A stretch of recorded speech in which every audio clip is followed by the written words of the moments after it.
بسم الله الرحمن الرحيم. ده الفيديو الثالث اللي بيتكلم عن الاستراكشر اوف فيديك ريد بوك.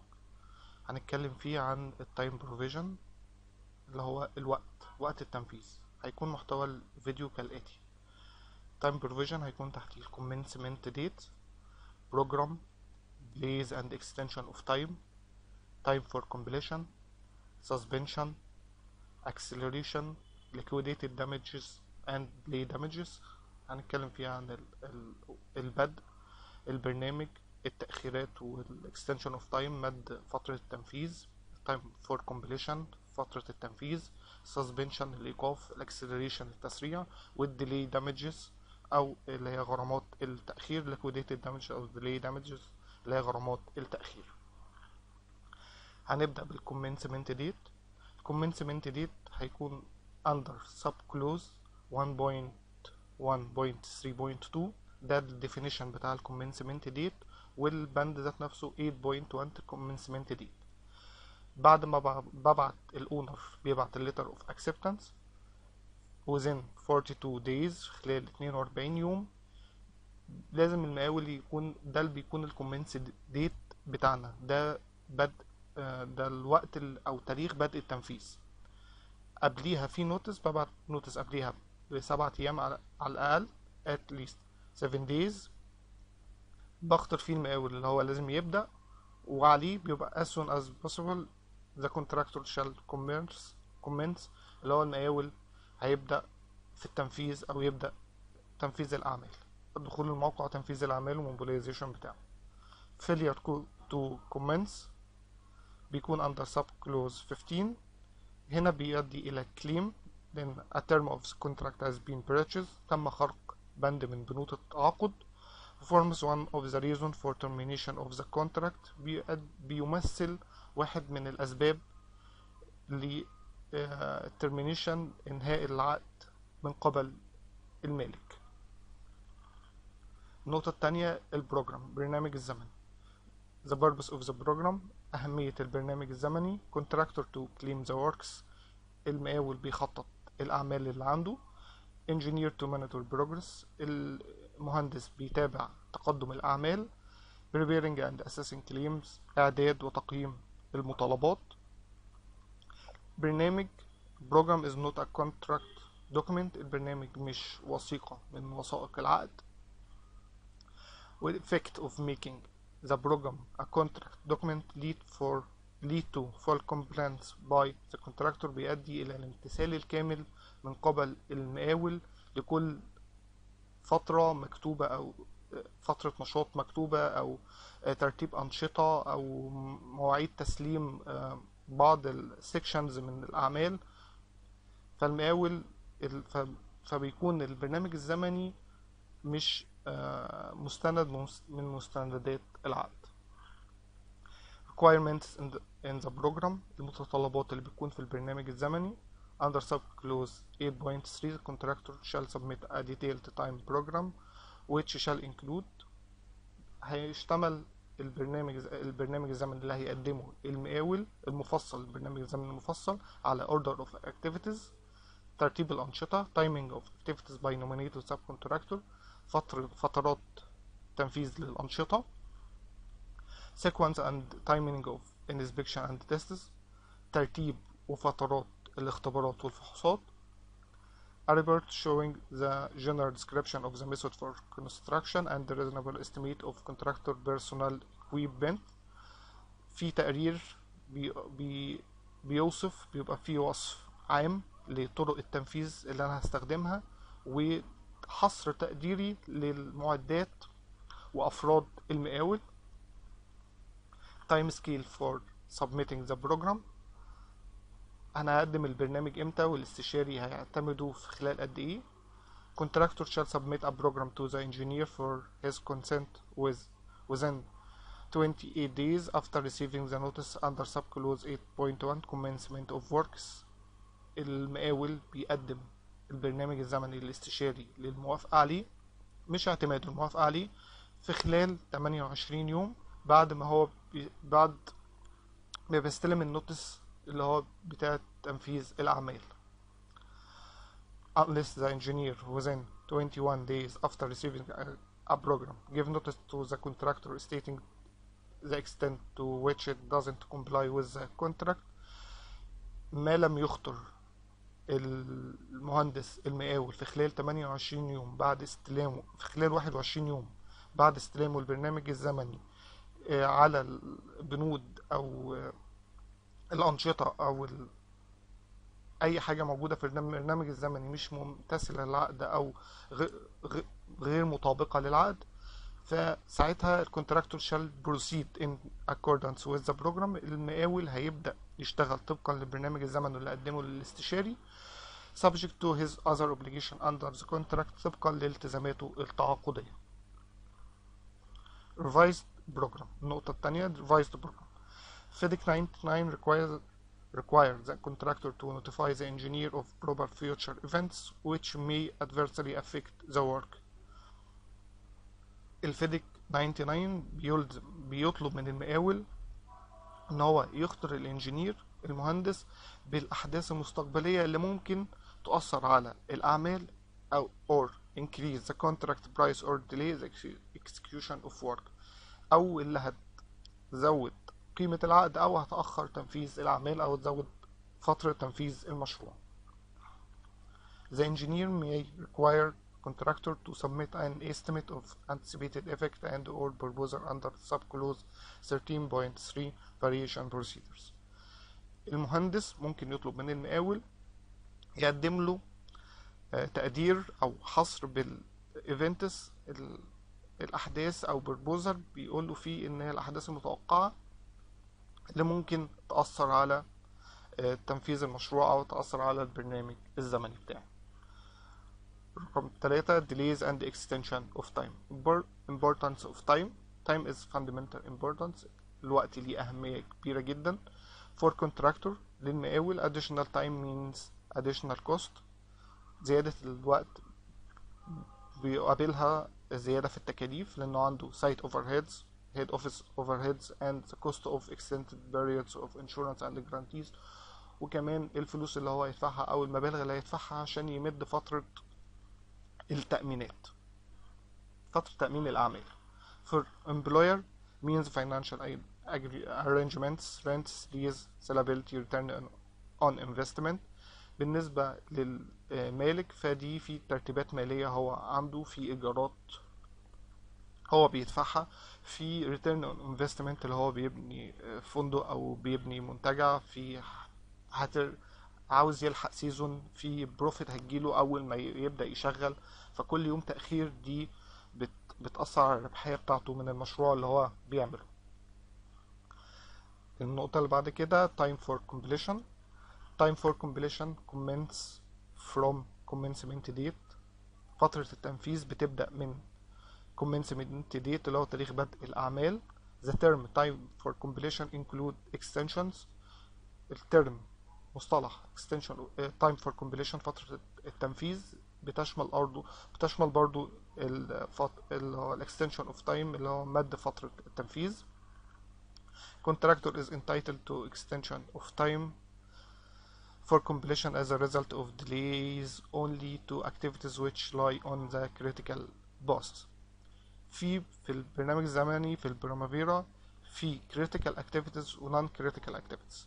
critical activities هي الأنشطة اللي بتقع على الكريتيكال باث اللي هو المسار الحرج، اللي هو أي تأخير في تنفيذ أو بدء أي نشاط من الأنشطة دي بيأثر مباشرة على فترة التنفيذ للمشروع كله أو فترة البرنامج الزمني. في الأنشطة التانية اللي هي بتبقى non critical دي بتبقى ليها فترة أنا ممكن أتأخر فيها بحيث ان انا ما اخرش على فترة التنفيذ او امد فترة التنفيذ للمشروع. النقطة اللي بعد كده delays rising entitlement to extension of time under subclause 8.4. التأخيرات اللي بتؤدي ل extension of time variation أوامر التغيير. a cause of delay giving an entitlement to extension of time under subclauses of this condition. سبب بيؤدي إلى تأخير وبيؤدي extension of time نتيجة كلوزز بند من البنود دي اللي هو sub clause 1.9 delayed drawings or instruction، التأخير في إصدار الرسومات أو التعليمات. sub clause 2.1 delay in giving access to or possession of the site، تأخير في الدين حق الوصول للموقع أو حيازة الموقع. sub clause 4.7 error in specified reference points، النقط المرجعية، في خطأ في النقط المرجعية المحددة مسبقا. sub clause 4.12 adverse unfavorable physical condition، الظروف المادية غير المتوقعة. exceptionally adverse climate condition، بعض الظروف المناخية اللي ممكن تأثر على تنفيذ الأعمال، وبالتالي بيحصل فيه تأخير في التنفيذ، فدي برضو بتؤدي إلى تأخير و extension of time. unforeseeable storage and availability of personnel or goods caused by epidemic or governmental actions، بيبقى النقص في توافر سواء أفراد أو بضائع غير متوقع by epidemic اللي هو الوباء، أو governmental actions أو actions من الحكومة، قرارات حكومية. آخر حاجة delay impediment or prevention caused or attributable to the employed personnel or employer other contractor on the site. أي تأخير أو عائق impediment or prevention اللي عائق أو منع حدث by the employer، حدث عن طريق المالك أو أفراده أو الكونتراكتورز الآخرين اللي تبع المالك اللي بيشتغلوا في التنفيذ، فده بيؤدي إلى delay تأخير و extension of time. procedures، النقطة بعد كده procedure for extension of times، الإجراءات ل extension of times. contractor should give notice to the engineer with delaying event within 28 days and within 42 days or as agreed the contractor shall submit detailed particulars. المقاول بيقدم نوتس اختار للانجينير، بيقول له فيه ان في احداث هتؤدي الى التأخير، ده في الكلام ده من خلال 28 يوم من حدوث الظروف اللي ادت للتأخير، وفي خلال 42 يوم بيقدم المطالبة بتاعته مفصلة. Both procedures for claiming extension of time and additional payment are the same and are set under subclause 20.1 اللي هو contractor claims، اللي هو الإجراءات للإكستنشن اوف تايم، مطالبة فترة مد فترة التنفيذ أو additional payment اللي هو المبالغ الزيادة اللي أنا بطلبها، نفس الإجراءات للاتنين واحد، وبتقع تحت السب كلوز 20.1 اللي هم مطالبات المقاول. procedures for extension of time events having a continuing event، يعني الأحداث، الإجراءات في حالة الأحداث اللي مستمرة، هي بتأخر لي زمن تنفيذ المشروع ولسه مستمرة في تأخير زمن تنفيذ المشروع. كونتراكتور نفس اللي فات، اللي هو الكونتراكتور هيقدم اختار للإنجينير في خلال 28 يوم وبس، بيقدم interim particular to the engineer، مطالبة مؤقتة أو مطالبة جزئية في خلال 42 يوم، بيقول له دي المطالبة اللي تفاصيل المطالبة اللي بتأدت إلى التأخير. after ending the effects of the event contractor submits final particular to the engineer within 28 days or as agreed from the ending of the event giving rise to claim.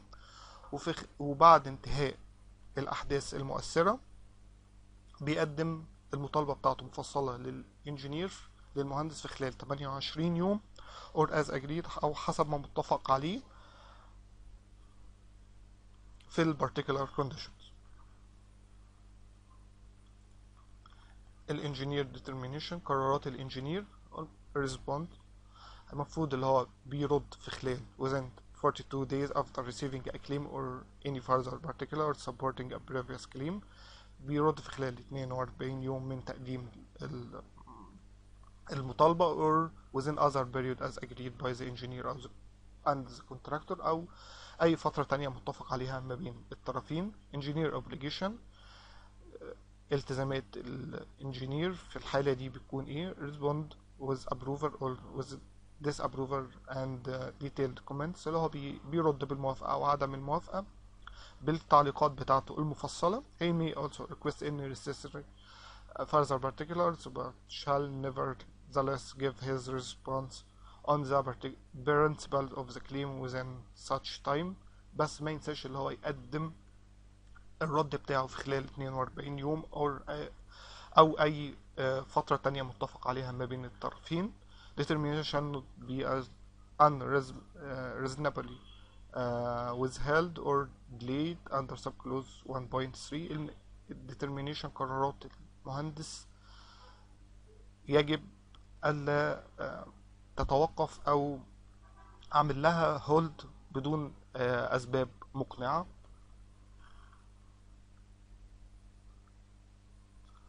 النقطة بعد كده failure of contractor to follow procedures، فشل المقاول إن هو يتبع الإجراءات بتاعة extension of time. extension of time subject to the claim procedures under subclause 20.1 contractor claims. مد فترة التنفيذ تحت البند مطالبات المقاول. if the contractor، النص بتاعه بيكون كالآتي: if the contractor failed to give notice of a claim within such a period of 28 days، لو المقاول فشل ان هو يقدم النوتس بتاعته في خلال 28 يوم، the time for completion shall not be extended، فترة تنفيذ المشروع مش هتتمد نهائيا. the purpose of sending the notice، دي فايدة اللي انا ببعت notice to the engineer. the contractor to reserve his right to extension of time، المقاول بيحفظ حقه في مد فترة التنفيذ. with the employer to mitigate the delays، والمالك بيشوف ازاي اللي هو هيعمل تخفيف من اثر التأخيرات نتيجة التأخيرات اللي حصلت نتيجة الأحداث. extension of time entitle the contractor to additional payment. extension of time ده مد فترة التنفيذ بيخلي المقاول ان هو حق في مبالغ إضافية. remedies are based on، التعويضات بتكون على أساس لو هي time only no equivalent entitlement to additional payment، مفيش حق في مبالغ إضافية، ده هو هياخد بس فترة زمنية. except adverse climate conditions، في بعض الحالات بتاعت الظروف المناخية. النقطة التانية اللي هو ممكن ياخد time وكوست، ممكن ياخد فترة زمنية وياخد تكاليف، مبالغ إضافية للتكاليف. بتكون في الحالات adverse unfeasible physical conditions، الظروف المادية غير متوقعة. fossils اللي هي البقايا والحفريات. adjustment for changes in legislations، التغييرات أو التغييرات في التشريعات. الحاجة التالتة اللي هو ممكن ياخدها، ممكن ياخد تايم وكوست وبروفيت، هياخد فترة زمنية، مد الفترة الزمنية، وهياخد كوست التكاليف اللي هو دفعها، وهياخد ربح كمان على التكاليف اللي هو دفعها. دي بتكون في الحالات اللي هي delay drawing or instruction، في حالة اللي أنا أخرت عليه الرسومات أو التعليمات. delay in giving access to or possession of the site، اللي أنا أخرت عليه حق الوصول للموقع أو حيازة الموقع. interference by employer in tests on completion، تداخل رب العمل في الاختبارات عند الإنهاء. النقطة اللي بعد كده suspension، اللي هو الإيقاف. suspension could occur for one of the following reason، الإيقاف ممكن يحصل لواحد من الأسباب الآتية: instruction of the engineer، ممكن يكون تعليمات أو تعليمات صادرة من المهندس. delay in payment by the employer، تأخير في الدفعات من الدفعات الشهرية من قبل المالك اللي هي المستخلصات. circumstances in which the contractor is responsible for the suspension، في بعض الحالات اللي بيكون فيها المقاول هو المسؤول عن الsuspension. subclause 8.9 consequences of suspension. subclause 8.10 payment for planned and material in event of suspension subclause 8.11 prolonged suspension. If the engineer notified the cause for suspension and it is the responsibility of the contractor. في حالة ان المهندس اخطر ان الايقاف ده بسبب المقاول. The obligation of the contractor during suspension. الالتزامات المقاول خلال فترة الإيقاف، إيقاف التنفيذ. Suspend the progress of work or any part. عليه إن هو يوقف تقدم الأعمال في الموقع أو أي جزء آخر. Protect, store and secure such part of works against any damage or loss. اللي هو بيحمي وبيخزن الأعمال اللي اتنفذت وبيحميها من الدمج، التلف أو الفقد. What would be the engineer determination following suspension؟ ايه القرارات الانجينير بعد الإيقاف، بعد إصدار قرار الإيقاف. under subclause 8.9 consequences of suspension. بيكون في extension of time and additional cost لأن المقاول تحمل مصاريف زيادة وفترة تنفيذ المشروع هتمتد لأنها اتوقفت مش بسببه، دي بسبب المهندس. النقطة اللي بعد كده if the suspension lasts for more than 84 days prolonged suspension. ده بيكون فيه الإيقاف الممتد اللي هو إيقاف الأعمال استمر أكتر من 84 يوم. under subclause 8.11 اللي هو prolonged suspension the contractor may request the engineer's permission to proceed. المقاول بيطلب من المهندس permission، إذن اللي هو يبدأ تنفيذ الأعمال تاني. if the engineer doesn't give permission within 28 days after being requested to do so. لو المهندس مداش الإذن خلال 28 يوم من تاريخ تقديم الريكوست بتاع المقاول contractor may by giving notice to the engineer. في الحالة دي المقاول ممكن يبعت اختار للمهندس بيقول له اللي هو هعمل treat the suspension as an omission of the affected part under subclause 13 variation and adjustment. اللي هو هيعامل اللي هو الإيقاف ده على أساس إن هو إلغاء للجزء المتأثر، اللي هو جزء متأثر من الأعمال، فأنا هلغي الجزء ده under subclause تحت البند اللي هو 13 variation أو من التغيير والتعديلات. و if the suspension affect the whole of works. لو الإيقاف ده أثر على كامل الأعمال contractor may give notice of termination under subclause 16.2. المقاول ممكن يبعت اختار بيقول له ان انا هعمل الانهاء، وهيكون ده طبعا الانهاء من قبل المقاول. لو انا عاوز ابعت لتر، المقاول عاوز يبعت لتر للانجينير بيقول له ان انا عاوز احفظ الحق بتاعي في suspension of work extension of time، عاوز يعني زيادة، هبعت بس نوتس اللي انا بقول له اللي انا عاوز extension of time، عاوز مد فترة تنفيذ المشروع، عاوز فلوس زيادة نتيجة السسبنشن ايقاف الاعمال. فبيكون السبجكت بتاعي notice of delay and additional costs due to suspension of works. ده اختار للتأخير بتاعت اختار التأخير والتكاليف الزيادة نتيجة ايقاف الاعمال referring to suspension order given by the engineer via its letter reference dated and serve notice of extension of time and additional costs in giving effect to the order under subclause كذا of the condition of the contract. We are maintaining such records as we believe necessary or may be required for our claims for additional costs and support for our request for extension of time. Best regards.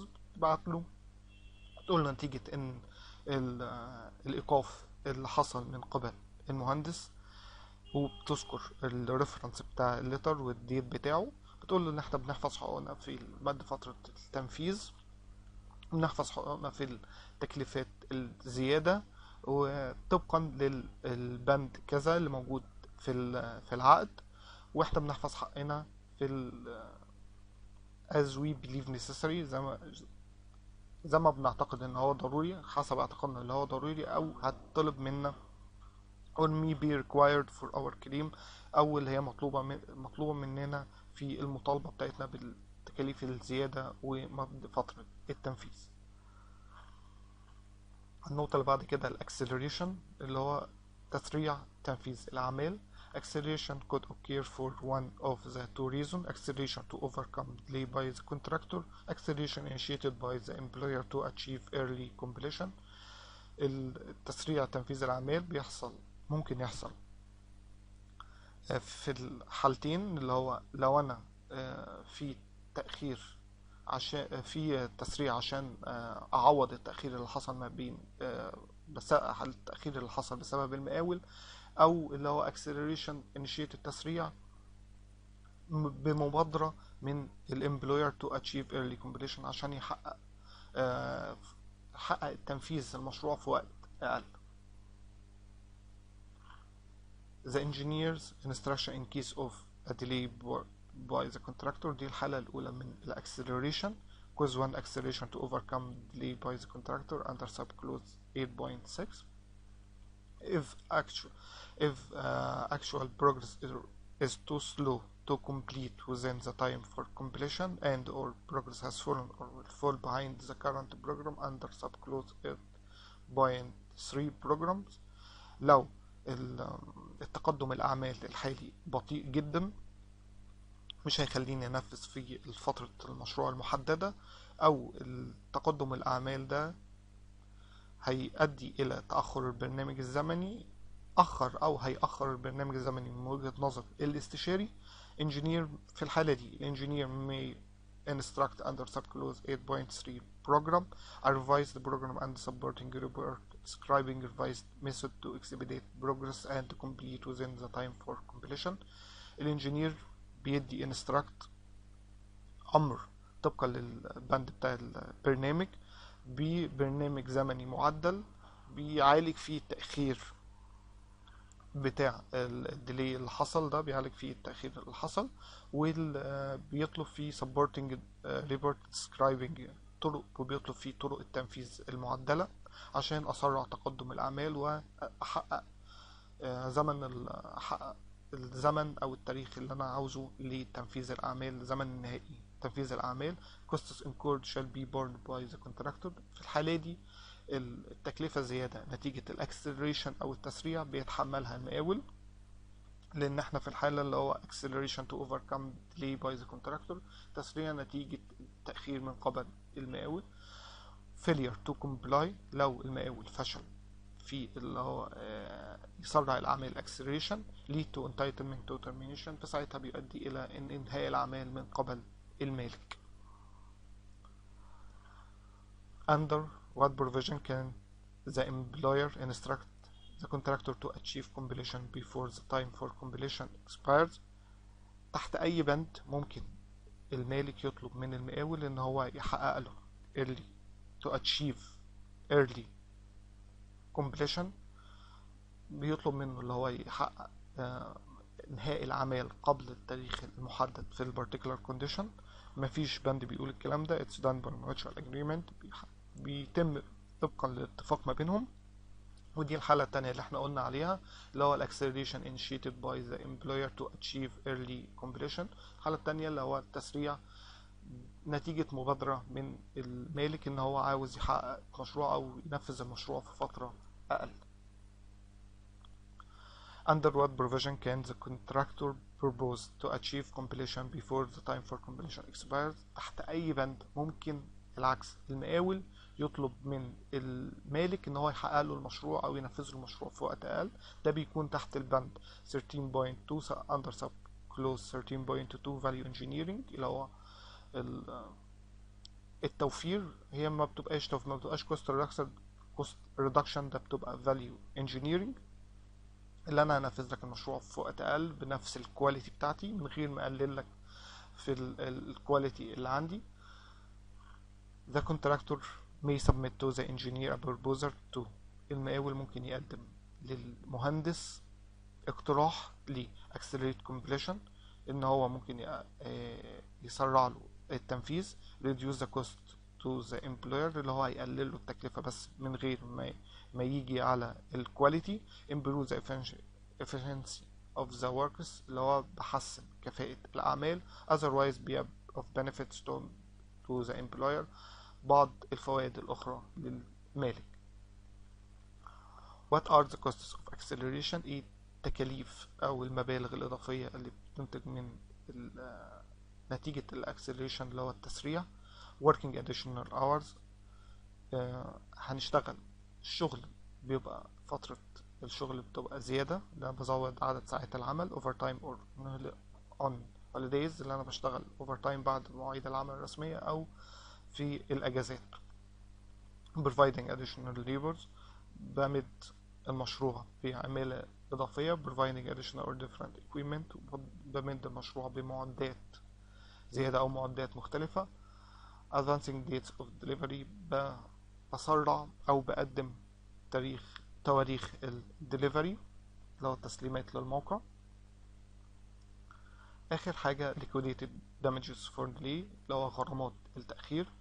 if the contractor fails to comply with the time for completion for the workers or any section لو المقاول فشل إن هو يلتزم بفترة التنفيذ للأعمال أو أي section أو أي جزء من الأعمال then the contractor shall pay to the employer damages for delay. المقاول بيدفع غرامات للمالك عشان التأخيرات اللي هو عملها. liquidated مين بدي estimated اللي هي مقدرة قبل كده، بتكون مقدرة قبل كده في ال particular condition أو بتكون في ال appendix to tender. the liquidated damages could be assessed while drafting the contract by determining it by the employer before tenders are invited. زي ما قلنا اللي هي liquidated damage غرامات التأخير دي بتكون محددة وأنا بعمل درافت للعقد وأنا بكتب العقد قبل ما الأونر يطرح الأعمال للمناقصة أو العطاء للمقاولين. or reasonable assessment of the actual damage أو بتكون تقييم معقول من الأضرار الفعلية اللي حصلت نتيجة التأخير.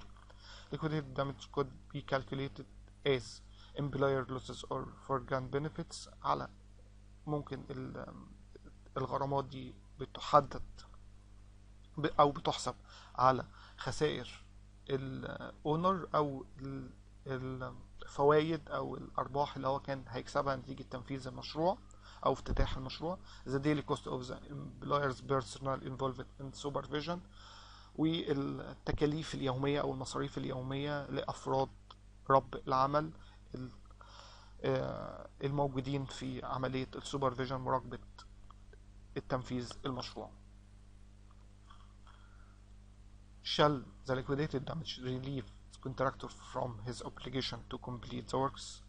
هل غرامات التأخير دي بتعفي المقاول من الالتزاماته التعاقدية ان هو ينهي الأعمال؟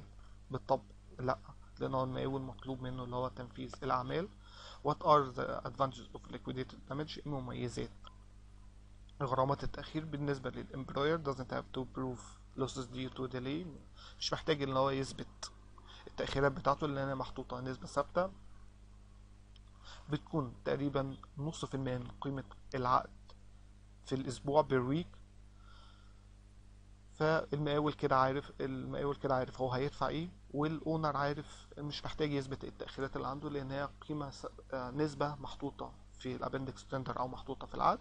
كونتراكتور بالنسبة له مميزات الدامجز دي liquidated damages غرامات التأخير. damages paid by the contractor are restricted to the liquidated damage through his own delay، ان هو الغرامات بتاعته دي هيدفعها. damages payable by the contractor are restricted to liquidated damage to his own delay.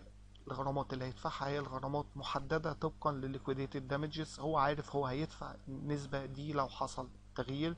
مفيش عملية تقييم، لا ده أنا بالنسبة للأونر أنا في تكاليف زيادة وقعت عليا نتيجة التأخير، لا ده هو المقاول بيكون عارف ايه بالظبط المبالغ اللي هيدفعها أو النسبة اللي هيدفعها. بالنسبة لهم كده بالنسبة للطرفين المقاول ورب العمل. thus both parties could assess and price the risk. كده الاتنين عارفين الريسك اللي عندهم ومحددينه ومقيمينه، لأن التأخيرات دي تعتبر ريسك على المقاول وعلى صاحب العمل.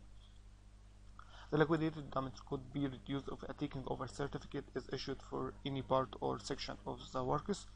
لو أنا سلمت جزء من الأعمال، في الحالة دي liquidated damages بتقل، لأن أنا هي نسبة في المية من الأعمال، فأنا ما سلمت جزء من الأعمال فقيمة المشروع قلت، أو قيمة التأخير هيكون نص في المية على قيمة الأعمال المتبقية بس. ففي الحالة دي liquidated damages كمبلغ هو قل، لكن النسبة ثابتة أو المبلغ قل عشان أنا سلمت جزء من الأعمال. آخر حاجة methodology for deduction. الطريقة اللي أنا بستخدمها عشان أعمل الديدكشن من المقاول، اللي هو الخصومات من المقاول. if the employer wants to deduct liquidated damages is done under subclause 2.5 employer's claim. لو المقاول عاوز يعمل خصم للغرامات التأخير من المقاول، ده هيتم عن طريق البند 2.5 اللي هو contractor claims employer claims اللي هو مطالبات رب العمل. particular condition should include the calculation of the liquidated damage، ويبين في الحسابات بتاعت غرامات التأخير. The employer is not entitled to withhold the amount from payments due to the contractor. المالك ملوش الحق ان هو يوقف الفلوس بتاعت المستخلصات من المقاول unless and until the procedure described in subclause 2.5 has been followed، من غير ما يتبع الإجراءات اللي موجودة في البند 2.5 اللي هو employer claim مطالبات رب العمل، من غير ما يقدرش اللي هو يوقف أي مبالغ أو مبالغ مالية من المقاول غير ما يتبع الإجراءات اللي موجودة في البند بتاع مطالبات رب العمل. بكده بيكون الجزء بتاع التايم بروفيجن خلص، وان شاء الله المرة الجاية هنتكلم على الماني. في الفيديوهات الجاية هنتكلم عن الماني المستخلصات والفلوس اللي هتدفع، تيستس اون كومبليشن الاختبارات، وهنتكلم على الكليمز في الفيديوهات الجاية ان شاء الله. السلام عليكم ورحمة الله وبركاته.